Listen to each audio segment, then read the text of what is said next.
จ้าส้มกรุบจุ่มเรียบซัวเนียงขยมชัวชายเชงเอจิกรูวงเรียนถนัดตีมวยในสลาปฐมศึกษาสวายเตียบสรุปจงการเลิกแคดกำปงจามจ้าไงนี้ขยมนังเลิกยกมุกวิเชียแกนวิเชียถนัดตีมวยแม่เรียนตีบ้วนจำนวนโซนบ้ามวยกวนจำนองเชิงร้องจำนวนประมวยจ่าในขนมเมเรียนในพกได้คือมีนกบมน้องออยซาเจจ่ารอบอ้ามนังเสจำนวนประมวยบ้านเติมเตยจิบิเซอาจสาบชอบในขนมสืบเพียบรัวเนื้อประจำไงบานจ้าสุดท้ายก่อนต่อคณีตาก่อนสกสบายเชียเต้ก่อนจ้าจำไหนเนี่ยครูวิ่งคือสกสบายเชียเต้นะหอยเนี่ยครูสังคมตาท้าก่อนต่อคณีประกอบเชียสกสบายโดยเนี่ยครูได้เนาะจ้าจีบเซ็กคือก้อนเมียนสกปรกละอรึงมาวจ้าจังนำไว้บ้านสกปรกละอรึงมาวถ้าตาก่อนเตยอนุวัตเตลไว้คลาเตอจ้ายังเตยอนุวัตเตลใบจำหน่อยตีมวยคือหกสะอาดตีปีผักสะอาดนั่งตีใบเรื่องเนื้อสะอาดจ้าหอยเลือกปีนี้เตี้ยคือก้อนมันเตยเพลเต้จ้าเลี้ยงสำอาดได้บานหยักยอบชีมวยนั้นสาบูอากอหรือก็แจ้ดำใบคาเปียจงือโควิดดับประบุนนั้นจงือแซงเตียนจ้าออแมนเตนนะก่อนนะจังคนกลมเพล็กจ้าให้เลยนี่ตาก้อนบ้านเตรียมรุ่ยรอหอยเนอดำใบเรียนจีมวยเนี่ยครูจ้าคนเตรียมหอยเนาะจ้าจังซ้ำไปแหละศึกษาได้คนเมียนสมก้นจ้ายกมกหนักเนื้อกระบายคลุนโกนเนี่ยหอยนะจ้าดำใบเอ้ดำใบมีสู้ยกมกโจร่วมเรียนจีมวยเนี่ยครูเนื้อแป้ได้เนี่ยครูบังเรียนจ้าคนก้นเตยเธอไหมจ้าไปได้เนี่ยครูบังเรียนคือคนก้นเตยสังเกตจ้าตามด้านนังสดับได้ยกจะตกดะจ้าจีพีเซสสมก้นต่างออกนี้ช่วยโจร่วมทัวร์สกรรมเพียบจีมวยเนี่ยครูปีจังไงต่างออกนี้น่ะจ้าเนี่ยครูสังคมท้าคนต่างออกนี้ประกอบเจี๊ยโจร่วมทัวร์สกรรมเพียบจีมวยเนี่ยครูนะจ้าออกก้นจานต่อไอ้เหล่านี้สมก้นอังกฤษตรังคล้วนจ้าจังสดับแต่งออกเนี่ยนะคนนะจานจังทาตาเมเรียนมนเนี่ยก็ต้องมีดักไก่กาบเตะหอยโกนเฟอได้หรือเตะ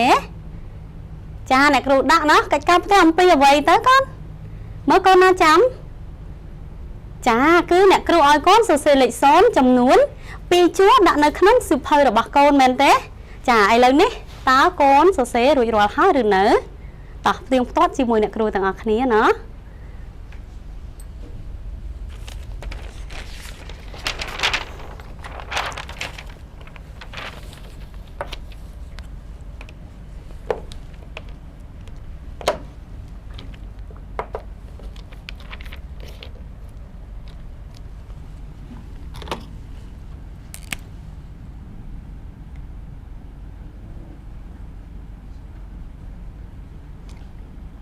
จ้านี่คือเชียกำไหนจ้าcáchกาบเตียระบายเยอะนะคนนะจ้าเนี่ยครูเอาก้นสุดเส้นเล็กส้นปีจั่วจังก้อนเมื่อจ้าcáchกาบเตียได้เนี่ยครูบัดเลยกระดาษเขียนเมื่อจ้าเล็กส้นประมาณจั่วได้ก่อนจ้านี่คือเล็กส้นจ้าเล็กส้นมวยจั่วนะคนนะจ้าให้นี้จีเล็กส้นมวยเตียดนะจ้ามวยจั่วเตียดจังต่างออกประมาณจั่วจ้าคือปีจั่วเจ้าก้อนสุดเส้นปีจั่วโดยได้เนี่ยครูสุดเส้นบางหันก้นได้หรือเตะจ้าโดยได้จ้าปูกายเหมือนเต้นคือโกนหล่อโกนได้เรียนปูกายโกนเต๋อจ้าสเสกัดกาบเตี้ยรอทั้งไงหนูไปได้เนี่ยครูด่าไอโกนนะกันนะจ้าออกก้นจาน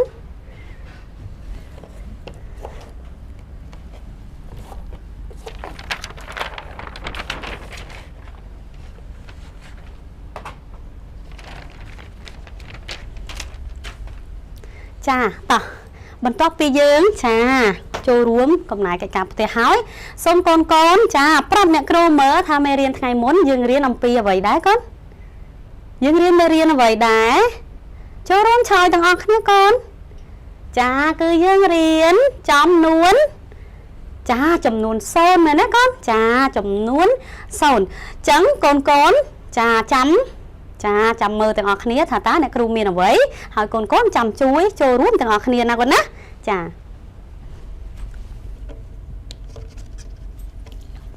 จ้าก้อนเมื่อจ้าไม่เชียร์ไว้ได้ก่อนจ้าคือเชียร์เล็กโซนแมนเต้จ้าจังก้อนจำบรรทอเตี้ยจ้าก้อนช่วยนะก่อนนะช่วยเจริญหรือ លេខ0ថាតើមួយណាជាលេខ0ហើយកូនសរសេរដាក់នៅលើក្តារឈ្នួតរបស់កូនណាកូនណា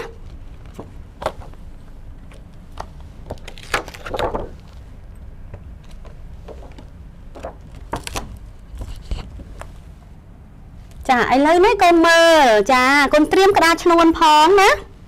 ចាអញ្ចឹងកូនដឹងទេថានេះជាលេខប៉ុន្មានចាអូកូនដឹងណាចឹងលេខនេះចឹងលេខនោះចាអ្នកគ្រូអត់ទាន់ប្រាប់កូនទេចាឲ្យកូនជ្រើសរើសដោយខ្លួនឯងអញ្ចឹងលេខនេះចាអ្នកគ្រូតាំងដោយចាអក្សរកចាហើយនេះតាំងដោយអក្សរខមួយនេះគឺតាំងដោយអក្សរកចាចូលកូនកូនចាធ្វើការចាសង្កេតហើយជ្រើសរើសថាតើលេខមួយណាជាលេខ0តើកខឬក៏កចាសូមកូនជ្រើសរើសដោយសរសេរដាក់លើក្តារឈ្នួនរបស់កូនបង្ហាញអ្នកគ្រូតោះចាប់ផ្ដើម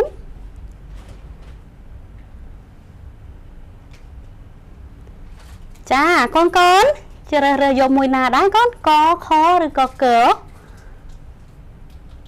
ចាមកលើកបង្ហាញអ្នកគ្រូទាំងអស់គ្នាកូនចាតោះផ្ទៀងផ្ទាត់ជាមួយអ្នកគ្រូទាំងអស់គ្នាណាចាតោះហើយកូនចូលរួមឆ្លើយប្រាប់អ្នកគ្រូផងចាកូនមើលលេខនេះជាលេខប៉ុន្មានកូនចាលេខ5ចាលេខនេះចាជាលេខ3ចឹងកូនជ្រើសរើសទេបើវាជាលេខ3ដូច្នេះចាកូនអត់ជ្រើសរើសទេណោះចាចុះចុងក្រោយជាលេខអ្វីដែរចាជាលេខ0អញ្ចឹងកូនជ្រើសរើសយកលេខ0មែនទេចាអញ្ចឹងចម្លើយដែលត្រឹមត្រូវគឺកចុះកូនបានជ្រើសរើសយកអក្សរកដែលជាលេខ0ដែរឬទេចាអបអរសាទរចាកូនឆ្លាតមែនតើណាកូនណាចាអរគុណច្រើនតោះឥឡូវនេះសូមកូនចាលុបចេញហើយកូនសរសេរលេខ0ចាចំនួន2ដងបង្ហាញអ្នកគ្រូទាំងអស់គ្នាណាកូនណាចាតោះចាប់ផ្ដើមកូនឆ្លាតសរសេរឲ្យបានស្អាតហើយចាសរសេរដោយភាពរហ័សរហួនណាកូនណាចាសូមកូនសរសេរលេខ0ឲ្យបាន2ដងដាក់នៅលើក្តារឈ្នួនរបស់កូនចាកូនចាអ្នកគ្រូចង់សួរកូនណាលេខ0យើងត្រូវចាគូសពីខាងណាមុនពីចំណុចណាមុនកូនចាំទេចារួចរាល់នៅកូនតោះលើកបង្ហាញអ្នកគ្រូមើលកូនរួចហើយណាចាលើកដៃណាដែរកូនចាកូនកុំភ្លេចគឺយើងលើកដៃចាដៃឆ្វេងណាកូនណាដៃស្ដាំយើងកាន់ហ្វឺតឬក៏ដៃសដៃឆ្វេងយើងកាន់ក្តារឈ្នួនតោះឥឡូវយើងផ្ទៀងផ្ទាត់ទាំងអស់គ្នាថាតើកូនសរសេរលេខ0ចាដូចអ្នកគ្រូទេណាចាអញ្ចឹងយើងចា1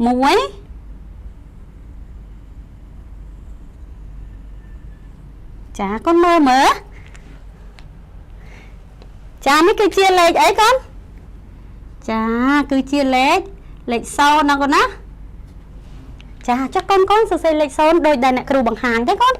ចាយើងត្រូវទាញចាគូសមានន័យថាយើងគូសកោងពីឆ្វេងមកស្ដាំហើយចុះមកក្រោមហើយកោងឡើងទៅលើចាឡើងទៅលើឲ្យត្រង់ភ្ជាប់នៅចំណុចដែលយើងគូសដំបូងចាតោះអានទាំងអស់គ្នាកូនចាតោះចង្អុលកូនចាលេខ0តោះមួយទៀតចាល្អគឺលេខ0ចាអរគុណច្រើន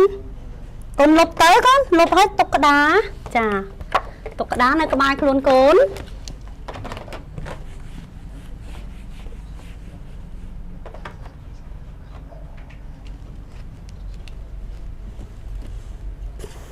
កូនទុកក្តាររួចរាល់ហើយនៅ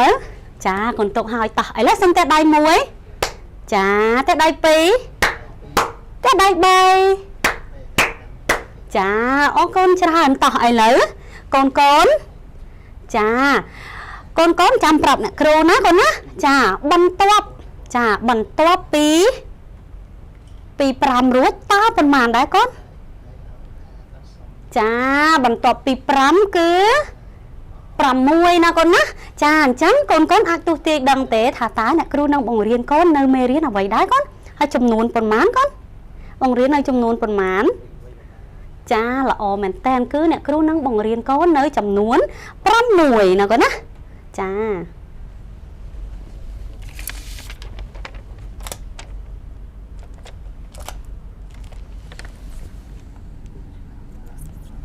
តោះកូនទាំងអស់គ្នាចូលកូនក្រឡេកមកមើលក្តារខៀនហើយចូលរួមចាអានចំណងជើងជាមួយអ្នកគ្រូទាំងអស់គ្នាណាចាហើយសូមកូនអានឲ្យបានលឺ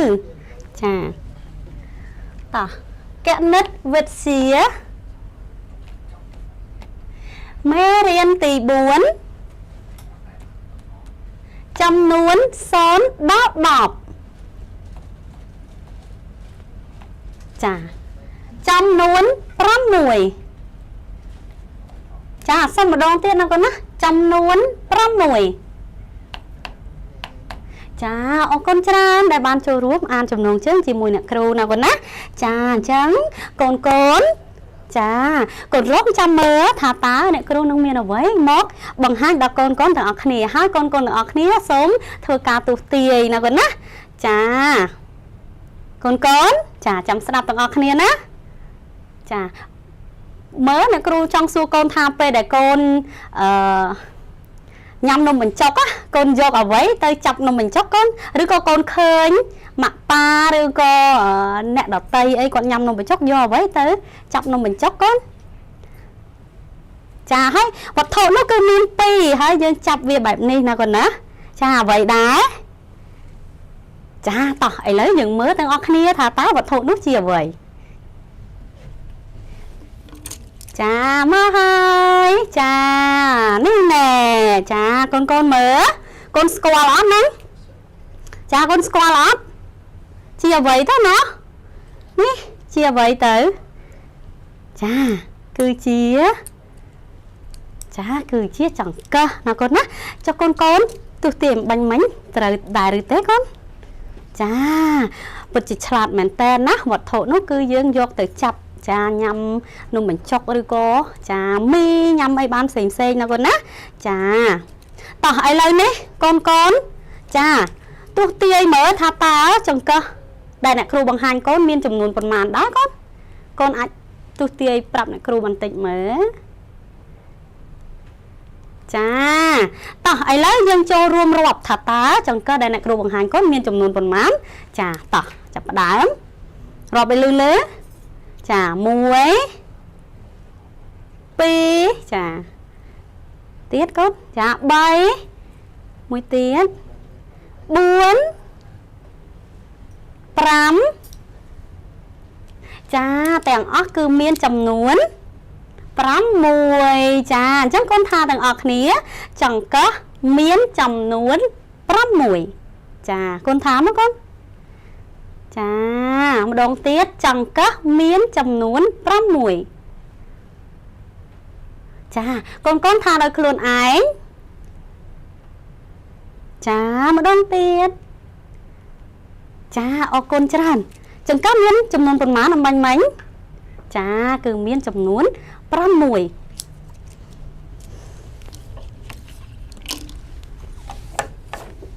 តោះកូនក្រឡេកមើលមកចាបានរូបភាពរបស់អ្នកគ្រូណាកូនណាចាអញ្ចឹងថាតើនេះគឺជាអ្វីកូនស្គាល់ទេ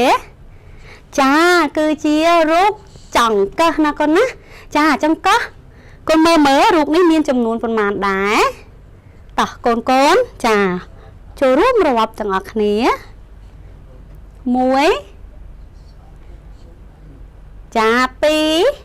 ទៀតកូន3ទៀតចា4បន្តទៀត5បន្តមួយទៀតចា5 6អញ្ចឹងនេះគឺជារូបចង្កឹះមានចំនួន6ថាតើរូបចង្កឹះនេះតាំងឲ្យអ្វីកូនចាគឺតាំងឲ្យរូបចង្កឹះសំទោសតាំងឲ្យចង្កឹះដែលអ្នកគ្រូបង្ហាញកូនអំបញ្ញមិញមែនទេតាំងឲ្យចំនួនចង្កឹះ5 6ដែរចា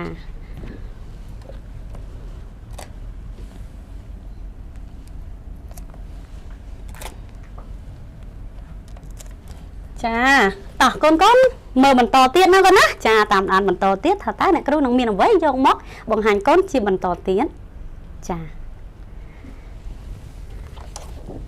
តោះមកហើយចា1 2 3ចាកូនមើលថាតើនេះជាអ្វីដែរចាកូនប្រកាសជាធ្លាប់ដឹងហើយណាកូនណាចាអញ្ចឹងកូនឆ្លើយប្រាប់អ្នកគ្រូមើលចាគឺជាបានចំណុចមែនទេចាអញ្ចឹងកូនជួយចារាប់បានសំទោសចូលរួមរាប់ចំណុចនេះមើលថាតើមានប៉ុន្មានដែរកូនចារាប់មើលចា1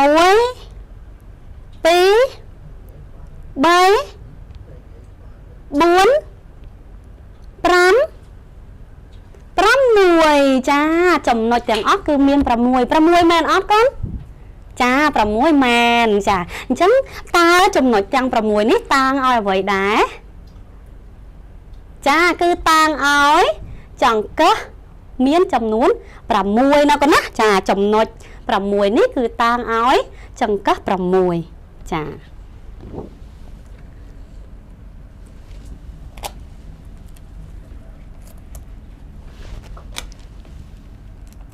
ចាឥឡូវនេះចូលកូនក្រឡេកមើលមកក្តារខៀនហើយចាកូនចាជួយប្រាប់ចារូបនៃចង្កឹះនេះអ្នកគ្រូឡើងវិញណាកូនណាថាតើ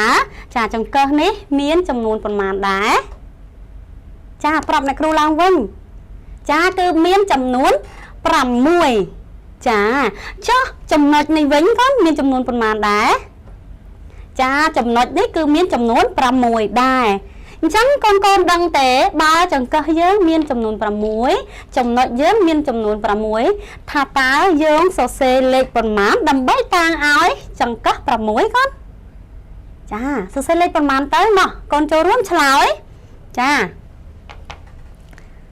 សរសេរលេខប៉ុន្មានតាំងឲ្យចំនួនចង្កឹះ6កូនមកឆ្លើយលឺអ្នកគ្រូចាំស្ដាប់ចាគឺយើងសរសេរលេខ6ចាពិតជាល្អមែនតើអញ្ចឹងកូនរងចាំមើលថាតើលេខ6យើងរូបរាងយ៉ាងដូចម្ដេចដែរចារូបរាងស្អាតដូចអ្នកគ្រូអត់ណាចាអញ្ចឹងកូនចាំមើលទាំងអស់គ្នាណាចាតោះមកហើយចាលេខ6ចា1 2 3ចានេះគឺជាលេខ6ចាកូនអានទាំងអស់គ្នាមកកូនចាលេខ6ចាម្ដងទៀតលេខ6ចាកូនអានដោយខ្លួនឯងចាល្អមែនតើលេខ6អញ្ចឹងអ្នកគ្រូសូមបិទបង្ហាញកូននៅលើក្តារខៀនណា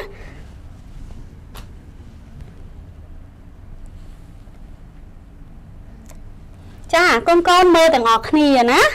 ចានេះគឺជាលេខ6អញ្ចឹងកូនថាតើកូនដឹងទេថាលេខ6យើងចាចាប់ផ្ដើមសរសេរពីចំណុចចាណាមុនគេកូនហើយកូនចង់ចេះសរសេរដែរឬទេចាកូនចង់ចេះណាអញ្ចឹងកូនចាចូលរួមឆ្លើយមើលសាកល្បងថាយើងសរសេរពីចំណុចត្រង់ណាមុនណចាអញ្ចឹងអ្នកគ្រូឲ្យកូនទស្សន៍ទាយយើងគួចកន្លែងនេះមុនឬក៏យើងទាញអាកង្កក់ពីលើនេះមុនចាគឺយើងចាអញ្ចឹងកូនមើលទាំងអស់គ្នាចាអ្នកគ្រូប្រាប់ពីចលនាដើម្បីសរសេរលេខ6ណាកូនណាចាអញ្ចឹងចំណុចដែលយើងត្រូវចាប់ផ្ដើមសរសេរដំបូងគឺចាយើងគួចណាកូនណានេះកន្លែងនេះចាគួចឡើងទៅលើណាកូនណាចាគួចចាពីអីកូនចាពីឆ្វេងឡើងទៅលើចាហើយកោងចុះមកក្រោមចាហើយឡើងទៅលើឲ្យត្រង់ចាឡើងទៅលើត្រង់បន្តិចហើយកោងចាមកឆ្វេងវិញចាកោងមកឆ្វេងវិញចាឲ្យស្មើជាមួយនឹងកន្លែងដែលយើងកោងដំបងគួចដំបងណាកូនណាចាអញ្ចឹងឲ្យស្មើហើយបន្ទាត់ចាយើងគូសកង្កក់ឡើងទៅលើកូនឃើញទេនេះចាកង្កក់ឡើងទៅលើចាកូនមើលណាចាឥឡូវម្ដងទៀតចាមុនដំបងយើងត្រូវចាគួចចាពីឆ្វេងចាទៅស្ដាំឡើងទៅលើណាកូនណាចាគួចឡើងទៅលើហើយកោងចុះមកក្រោម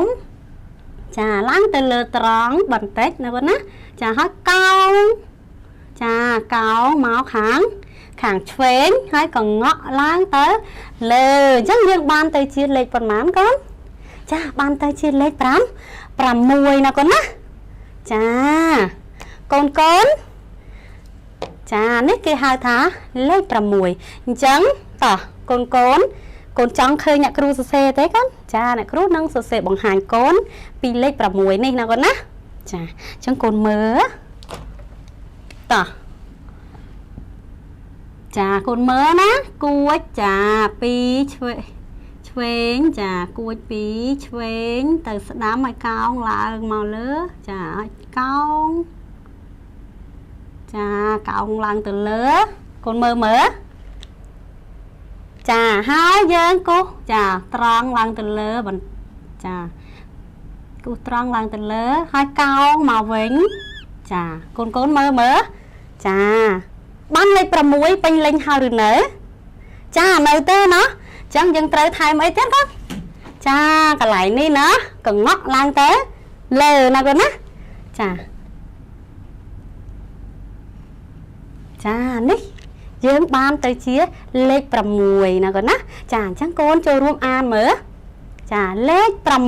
6ចាម្ដងទៀតលេខ6ចាកូនអានដោយខ្លួនឯង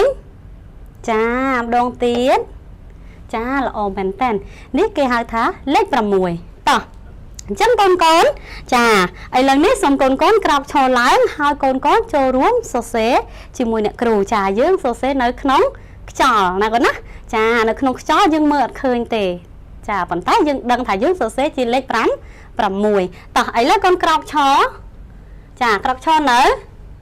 ចាកូនលើកដៃស្ដាំចាតោះចាប់ផ្ដើមសរសេរលេខ6ដោយកូនអាចមើលមកចលនានៅលើក្តារខៀនដែលអ្នកគ្រូបិទបង្ហាញកូនណាចាតោះចាប់ផ្ដើមគួចចាគួចចា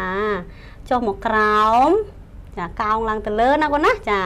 គួចម្ដងទៀតកូនគួចចាកោងចុះមកក្រោមចាហើយនៅចាយើងឡើងទៅលើត្រង់បន្តិចណាកូនណាឡើងទៅលើឲ្យត្រង់ហើយកោងមកណាចាគឺមកឆ្វេងហើយកងក់ឡើងទៅលើចាអញ្ចឹងយើងបានទៅជាលេខប៉ុន្មានកូនចាគឺបានទៅជាលេខ6តោះម្ដងទៀតណាកូនណាចាដើម្បីឲ្យកូនកាន់តែស្ទាត់ក្នុងការសរសេរលេខ6តោះចាប់ផ្ដើមម្ដងទៀតចាតោះគួចចាគួចចុះមកក្រោមណាកូនណាចាគួចចុះមកក្រោមកោងឡើងទៅលើចាហើយទាញទៅលើឲ្យត្រង់ចា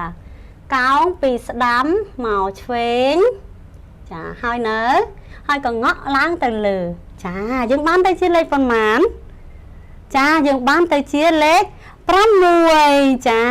ល្អមែនតើដែលកូនបានចូលរួមសរសេរនៅក្នុងខ្យល់ណាកូនណាចាឥឡូវនេះសូមកូន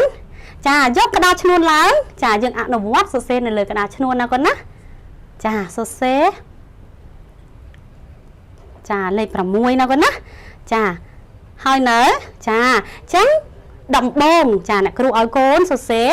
ដោយយកម្រាមដៃសិនណាកូនណាចាដោយយកម្រាមដៃសរសេរតោះកូនយកហើយនៅចាតោះអញ្ចឹងយើងសរសេរនៅលើ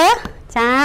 ក្តារឈ្នួនណាកូនណាចាប៉ុន្តែអ្នកគ្រូអត់សរសេរនៅលើក្តារឈ្នួនទេអ្នកគ្រូសុំសរសេរនៅលើក្តារខៀនកូនសរសេរនៅលើក្តារឈ្នួនដាក់បានទេកូនចាតោះឥឡូវនេះតោះយើងចាប់ផ្ដើមសរសេរចាគួចមកកូនចា1 2 3គួចចាចុះមកក្រោមណាគួចកោងចាឡើងទៅលើកោងពីស្ដាំមកឆ្វេងចាហើយនៅហើយកងក់ឡើងទៅលើអញ្ចឹងយើងបានទៅជាលេខប្រមាណចាយើងបានទៅជាលេខ6តោះម្ដងទៀតចាចាប់ផ្ដើមចាគួចចាកោងចុះមកក្រោមចាកោងចុះមកក្រោមហើយយើងឡើងទៅលើឲ្យត្រង់ហើយកោងពីស្ដាំមកឆ្វេងវិញចាហើយកងក់ឡើងទៅលើអញ្ចឹងយើងបានទៅជាលេខប៉ុន្មានចាល្អមែនតើយើងបានទៅជាលេខ6ណាកូនណាចាឥឡូវនេះតោះកូនយកដៃសឬក៏ហ្វឺតឡើងមកកូនសរសេរលេខ6ចានៅលើក្តារឈ្នួលរបស់កូនបង្ហាញអ្នកគ្រូចាតោះចាប់ផ្ដើម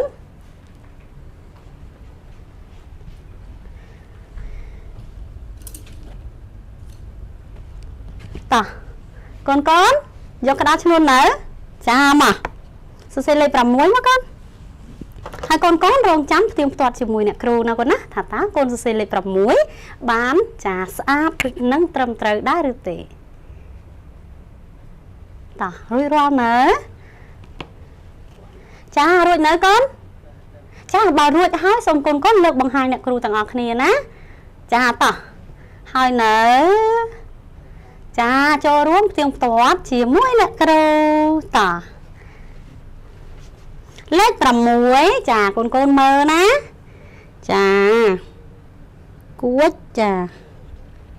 ចុះមកក្រោមចាកោងឡើងទៅលើណាកូនណាចាកោងឡើងទៅលើហើយគូឡើងទៅលើឲ្យត្រង់ហើយកោងពីស្ដាំមកឆ្វេងចាកូនមើលបានទៅជាលេខ6នៅបានជាលេខ6នៅកូនចានៅទេអញ្ចឹងនៅខ្វះអីមើលកូនណាដឹងចាយើងខ្វះនៅកងក់ឡើងទៅលើបន្តិចណាកូនណាចានេះបានទៅជាលេខបានកូនចាបានទៅជាលេខ6ចាកូនមើលនៅលើក្តារឈ្នួនរបស់កូនវិញមើលថាតើកូនសរសេរលេខ6ដូចអ្នកគ្រូសរសេរបង្ហាញកូនដែរឬទេកូនមើលចាហើយកូនសរសេរបានស្អាតណាកូនណាចាតោះបើសរសេររួចរាល់ហើយតោះយើងចង្អុលហើយអានទាំងអស់គ្នាចាចង្អុលតោះលេខ6ចាម្ដងទៀតកូនលេខ6ចាកូនអានដោយខ្លួនឯងចាម្ដងទៀតចាល្អមែនតើតោះឥឡូវនេះចាកូនសរសេរបានត្រឹមត្រូវហើយចាអញ្ចឹងកូនលុបចេញសិនចាហើយកូនសរសេរឲ្យបាន3ដងឲ្យកាន់តែស្អាតជាងអំបញ្ញមិញទៀតណាកូនណាចាហើយសរសេរដោយភាពរហ័សរហួនផងដែរតោះចាប់ផ្ដើមសរសេរ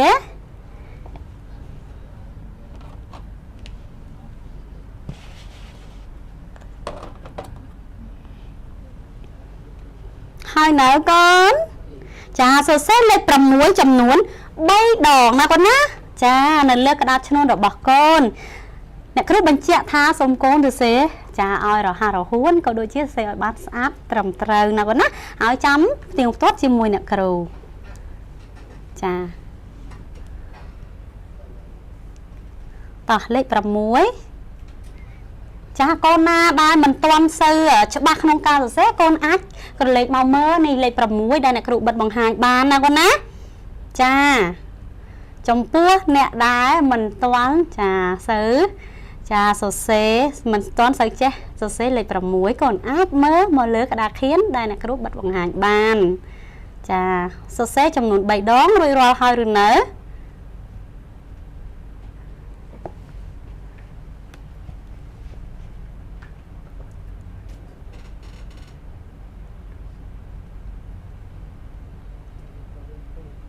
ចាកូនរួចរាល់ហើយនៅកូនចាបើកូនរួចសូមកូនលើកបង្ហាញអ្នកគ្រូមើលចាមកហើយអូកូនតោះកូនសរសេររួចមែនណាតោះផ្ទៀងផ្ទាត់ជាមួយអ្នកគ្រូទាំងអស់គ្នាណាកូនណាចាអ្នកគ្រូនឹងសរសេរបង្ហាញដល់កូនផងដែរណាតោះឥឡូវកូនមើលលេខ6ដែលអ្នកគ្រូសរសេរបង្ហាញកូនចាគួចចាយើងកោងចុះមកក្រោមណាកូនណាចាហើយយើងឡើងទៅលើកោងមកវិញចាហើយកងក់ឡើងទៅលើអញ្ចឹងបានទៅជាលេខប៉ុន្មានហើយកូនចាបានទៅជាលេខ6អញ្ចឹងលេខ6ម្ដងណាចាបន្តទៀតចាកូនមើលចាកងក់ឡើងទៅលើណាកុំភ្លេចចានេះបានទៅជាលេខ6មួយទៀតអញ្ចឹងបានដងហើយកូន2ដងអញ្ចឹងនៅម្ដងទៀតណាចាគួចចុះមកក្រោមកោងឡើងទៅលើហើយយើងឡើងទៅលើឲ្យត្រង់បន្តិចណាកូនណាចាឡើងទៅលើឲ្យត្រង់ហើយកោងមកវិញចាកោងពីស្ដាំមកឆ្វេងណាចាហើយកងក់ឡើងទៅលើចាអញ្ចឹងយើងបានចាបានទៅជាលេខប៉ុន្មានអូលេខ6តោះកូនទាំងអស់គ្នាចង្អុលចាម្ដងមួយណាកូនណាចាចង្អុលឲ្យអានតោះចាប់ផ្ដើមត เลข6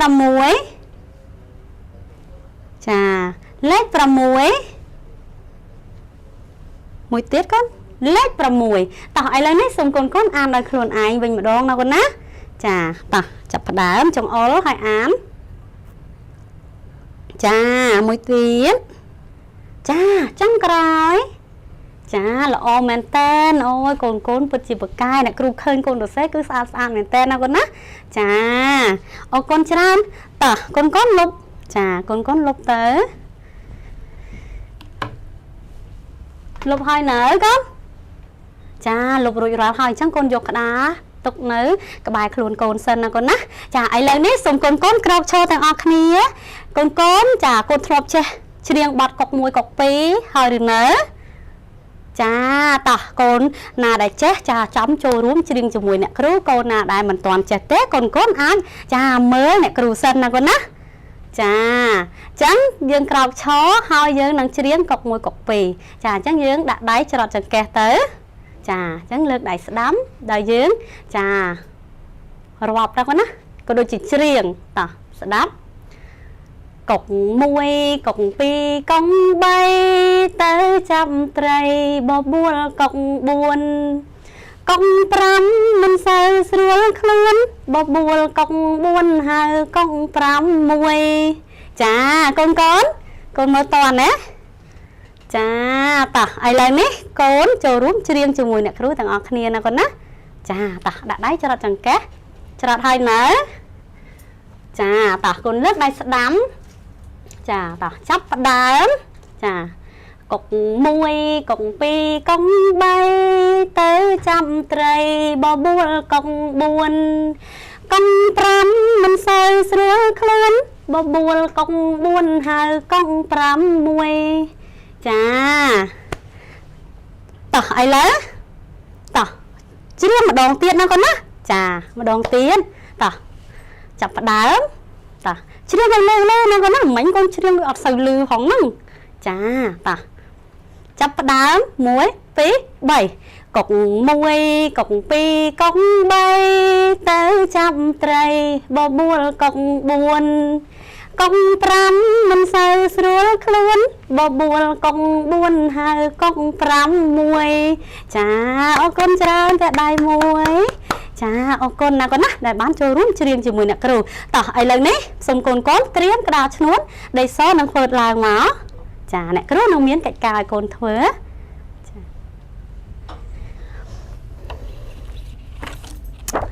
អូកូនចាំទាយមើលថាតើចានោះគឺជាអ្វីចាផ្លែនោះគឺហឹរពេលដែលយើងញ៉ាំទៅហឹរចាផ្លែអ្វីទៅពណ៌វាក្រហមចាតោះមើលទាំងអស់គ្នាចាអញ្ចឹងអ្នកគ្រូមានផ្លែអ្វីចាគឺផ្លែម្ទេសចាម្ទេសគឺហឹរអូចាហឹរមែនតើអញ្ចឹងអ្នកគ្រូសូមចាសរសេរបន្តិចសិនណាកូនណាចា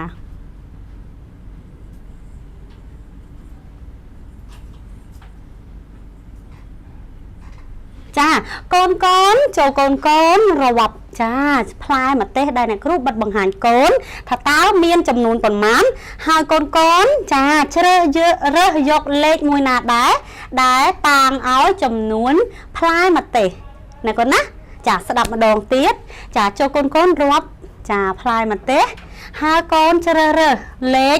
ណាដែលតាងឲ្យចំនួនផ្លែម្ទេសចា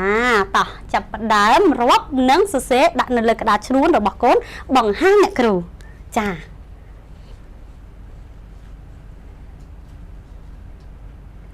ដើម្បីឲ្យដឹងចំនួនយើងត្រូវរាប់ណាកូនណាចារាប់ឃើញនៅកូនឃើញចំនួនប៉ុន្មានដែរចាតោះចូលរួមផ្ទៀងផ្ទាត់ទាំងអស់គ្នាណាកូនណាចាហើយកូនលើកបង្ហាញអ្នកគ្រូផងចាកូនជ្រើសរើសយកលេខមួយណាដែរកូនចាតោះរាប់1ចាតទៀតចា2 3 4 5 ចា6เนาะចាកូនមើលថាតើលេខណាជាលេខ6លេខនេះមែនលេខ6កូនលេខ6មែនអូយអត់ទេเนาะមិនមែនជាលេខ6ទេចុះនេះវិញកូនលេខ6ទេអូនេះក៏មិនមែនជាលេខ6ដែរចាចុះនេះលេខ6អត់ចាអូយពិតជាត្រឹមត្រូវគឺលេខ6ចា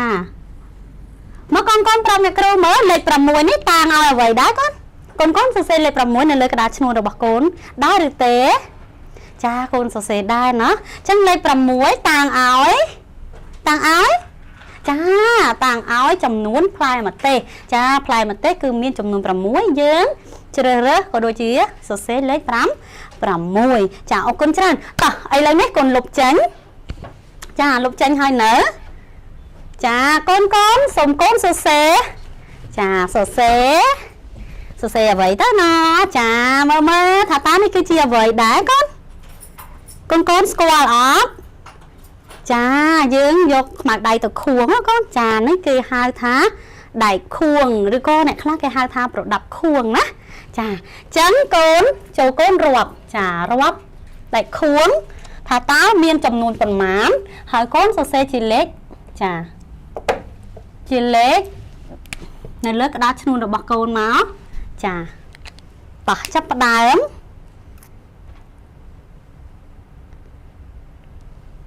មានប៉ុន្មានទៅណដៃខួងរបស់អ្នកគ្រូបង្ហាញកូន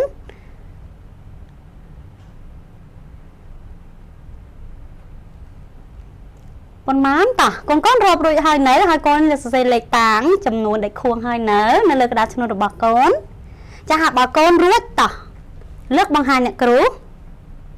ចាលើកមកកូនលើកដៃឆ្វេងចាកុំភ្លេចតោះផ្ទៀងផ្ទាត់ទាំងអស់គ្នាណាកូនណាចាហើយកូនចូលរួមរាប់ផងដែរតោះ1ចា2តទៀត3ចា4 5ចា6ចាដៃខួងគឺមានចំនួន6ចាអញ្ចឹងយើងសរសេរលេខប៉ុន្មានកូនតាំងឲ្យចំនួនដៃខួងចាល្អគឺយើងសរសេរលេខ6កូនមើលចាកូនផ្ទៀងផ្ទាត់ទៅលើក្តារឈ្នួលរបស់កូនថាតើលេខ6អ្នកគ្រូសរសេរនេះត្រឹមត្រូវដូចតែកូនសរសេរដែរឬទេហើយកូនត្រូវដូចអ្នកគ្រូទេចាពិតជាត្រឹមត្រូវអញ្ចឹងតែដៃអបអរសាទរឲ្យកូនឆ្លាតកូនពូកែមែនតើណាកូនណាចាអរគុណច្រើនហើយអ្នកគ្រូសង្ឃឹមថាកូនហ្នឹងចាចេះអំពីលេខ6ចាកូនចេះរាប់ចំនួន6និងកូនចេះសរសេរផងដែរតោះកូនលុបហើយកូនទុកក្តារឈ្នួលចោះតាចា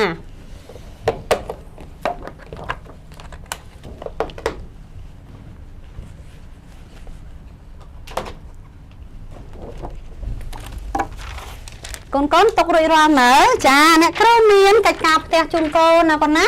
កិច្ចការផ្ទះរបស់យើងគឺចាងាយមិនពិបាកទេណាកូនណាចាហើយអ្នកគ្រូសូមផ្ដាំកូនក៏ដូចជាប្រាប់កូនថាកូនល្អត្រូវតែចាធ្វើកិច្ចការផ្ទះជារៀងរាល់ថ្ងៃណាកូនណាចាអញ្ចឹងកិច្ចការផ្ទះចូលសរសេរលេខ6ឲ្យបាន2ជួរចាម្ដងទៀតចូលសរសេរលេខ6ឲ្យបាន2ជួរចាអញ្ចឹងកូនសរសេរដាក់នៅក្នុងសៀវភៅសរសេររបស់កូនណាកូនណាចាកូនអាចចាឲ្យម៉ាក់ប៉ាឬក៏តាយាយបងអីអាចឲ្យគាត់ចាបើកូនអត់ចេះណាប្រសិនបើកូនអត់ចេះឲ្យគាត់ជួយកាន់ដៃចាជួយប្រាប់ផងដែរណាកូនណាហើយអានឲ្យពួកគាត់ស្ដាប់ផងចាអរគុណច្រើនសង្ឃឹមថាកូននឹងចាធ្វើចាហើយអ្នកគ្រូពិតជាជឿជាក់មែនតើណាថាកូននឹងមិនភ្លេចទេមែនទេចាអរគុណអញ្ចឹងកូនអាចតាមដានការបង្រៀនរបស់អ្នកគ្រូនៅតាមប្រព័ន្ធផ្សព្វផ្សាយនានានិងបណ្ដាញសង្គមដែលមានដូចជា Page Facebook ជាផ្លូវការរបស់ក្រសួងអប់រំយុវជននិងកីឡា Page Facebook គ្រូ Cambodia ជាភាសាអង់គ្លេសទូរទស្សន៍ Dejo DTV ចាប៉ុស្តិ៍លេខ22ទូរទស្សន៍តក2ទូរទស្សន៍ One TV និងប៉ុស្តិ៍ទូរទស្សន៍ផ្សេងៗទៀតនៅក្នុងប្រទេសកម្ពុជារបស់យើងចាក្រោយពីរៀនជាមួយអ្នកគ្រូហើយកូន ចាមិនត្រូវភ្លេចទេណាលាងសម្អាតដៃជាមួយនឹងអ្វីចាជាមួយនឹងសាប៊ូអាល់កុលឬក៏ជែលដើម្បីការពារជំងឺ COVID-19 និងជំងឺផ្សេងទៀតចាអ្នកគ្រូជូនពរឲ្យកូនទាំងអស់គ្នាចាមានសុខភាពល្អប្រាជ្ញាឆ្លៀសវៃហើយអរគុណមែនតែនដែលបានចូលរួមរៀនជាមួយអ្នកគ្រូដោយយកចិត្តទុកដាក់ចាសូមអរគុណសូមជម្រាបលា